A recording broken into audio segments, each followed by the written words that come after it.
Hi everyone, welcome back to my page. Thank you so much for watching.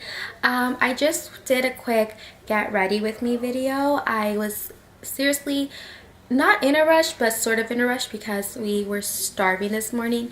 We had a late brunch, so I filmed myself doing my hair and doing my makeup really quick on the go.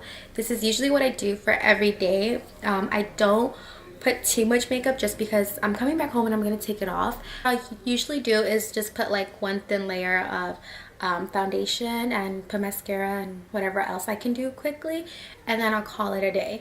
So yeah, so I hope you guys enjoy it.